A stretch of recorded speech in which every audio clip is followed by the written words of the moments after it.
చేశారు, తీసుకెళ్ళారు. ఆ రాత్రి అన్యాయం జరిగింది. ఆ ఉదయాన్ని నుంచి అన్యాయము శిక్ష వేసేది.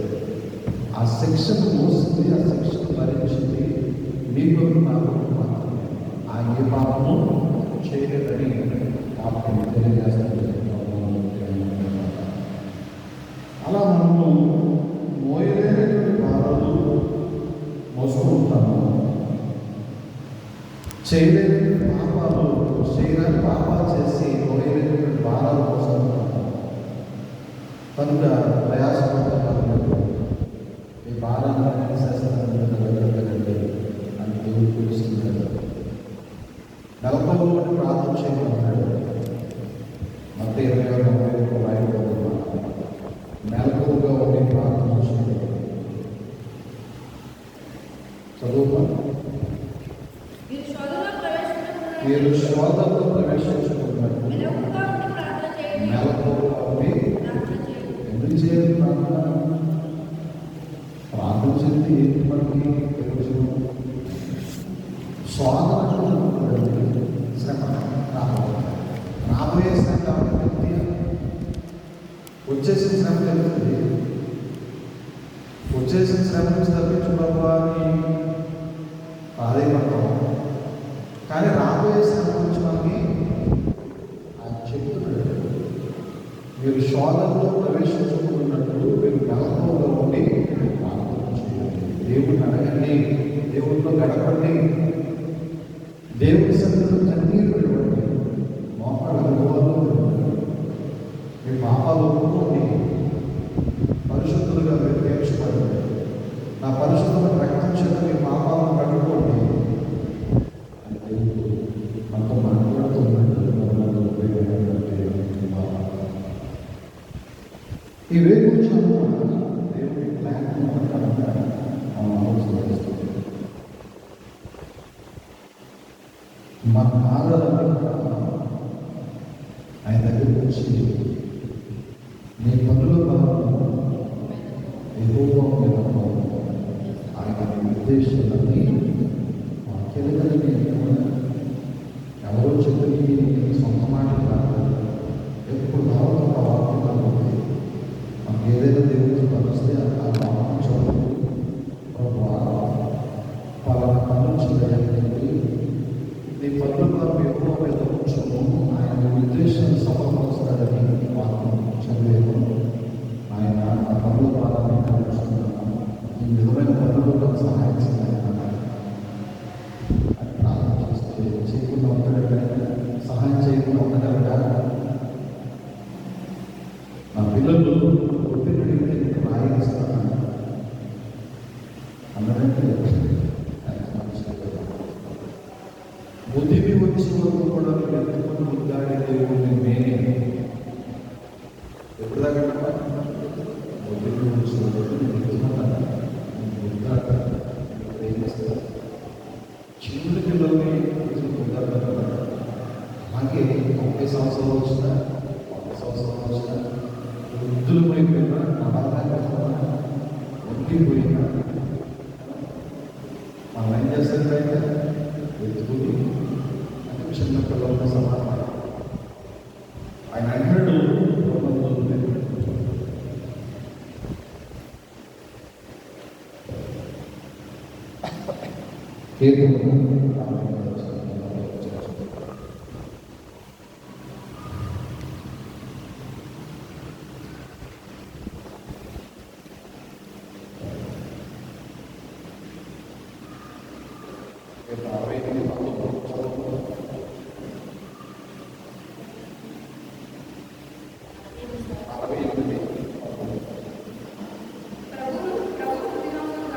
ప్రభు స్తుతులుగా ఆయన బాధను ప్రతి దినం కూడా మన బాధాన్ని మోస్తాడండి. మన బాధ ఏంటంటే మన బిడ్డలు కూడా మనం ఆలోచిస్తున్నాం. స్కూల్కి వెళ్ళిన పిల్లలు కూడా ఆలోచించాలి, పనులకి వెళ్ళిన పిల్లలు కూడా ఆలోచించాలి, ప్రయాణం ఎక్కడికి పోగలిగినప్పుడు ఆలోచించాలి. మన కొరకు మనం ఆలోచించుకోవాలి. కుటుంబ పోషణ కొరకు ఆలోచించాలి. యజమాన ఆరోగ్యం కొరకు ఆలోచించాలి. ప్రతిదీ కూడా ఒక భారం కలిగి ఉన్నాం. అటువంటి భారాలన్నీ కూడా దినదినము అనుదినము వాటన్నిటినీ నాకు అప్పగించాను. నేను చూసుకున్నాను. అప్పగించేది ప్రార్థన. మన భారాలు ఆయన అప్పగించేది ప్రార్థన. మోకరించి కన్నీటితో ప్రార్థన చేసే నాకు నాయన నా కుటుంబాన్ని పోషించు, నా బిడ్డలకు రక్షించు, నా బిడ్డకి పలానా అవసరం ఉంది, పలానా బిడ్డకి పలానా అనుకున్నది, ఈ సహాయం చేయి, నా బిడ్డకి ఈ సహాయం చేయి, నా బిడ్డకి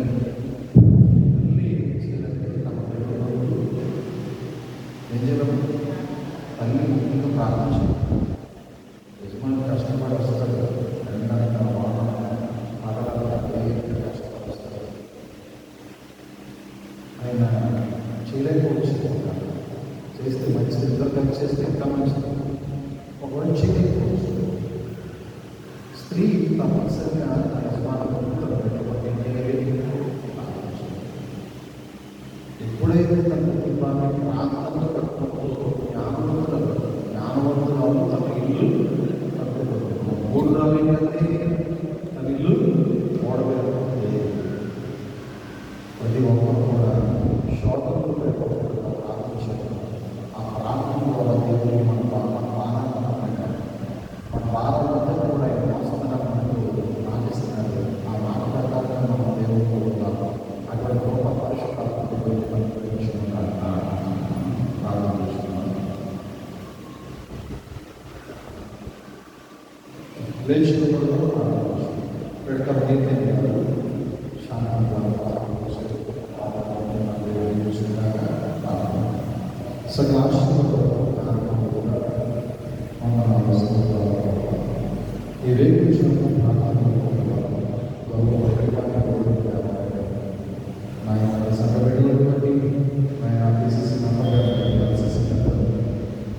సమాధానం బట్టి సందర్శకులు బిడ్డలను బట్టి ఆయా యూత్ వారిని బట్టి స్త్రీలను బట్టి పురుషులను బట్టి సంఘాన్ని బట్టి సంఘ క్షేమాన్ని బట్టి ప్రార్థిస్తున్నాను.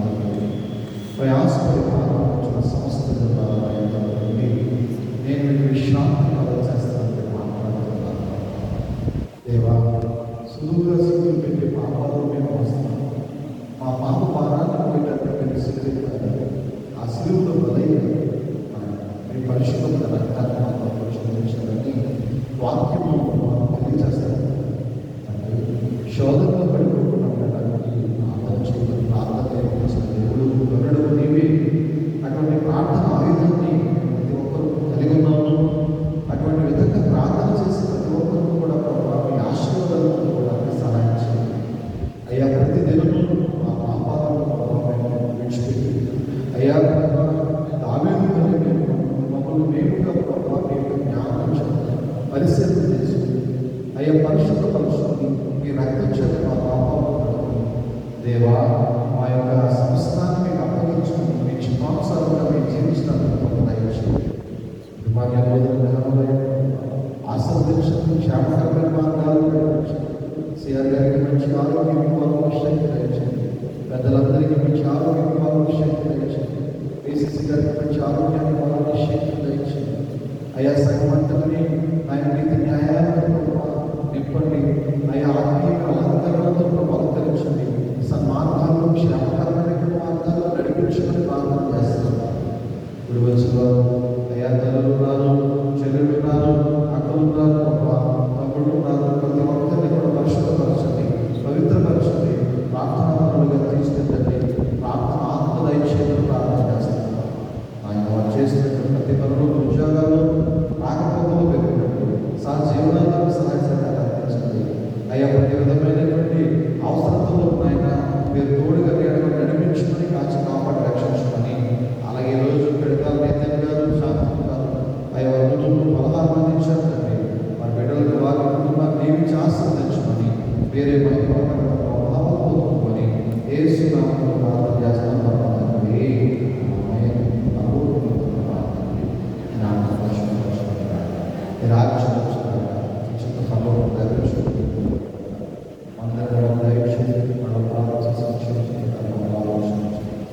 శోధనతో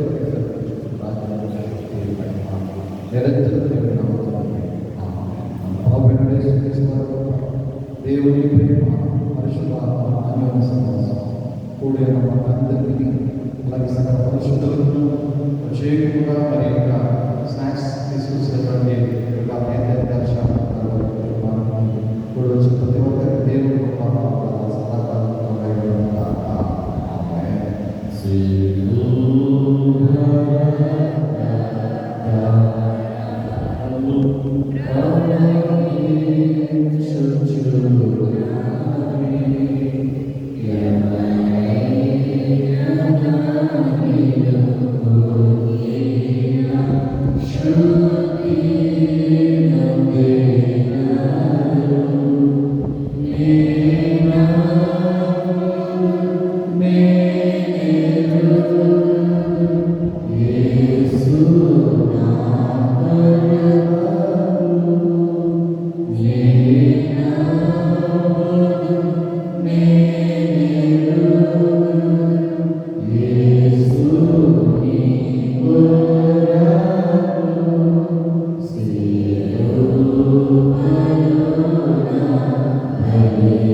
Love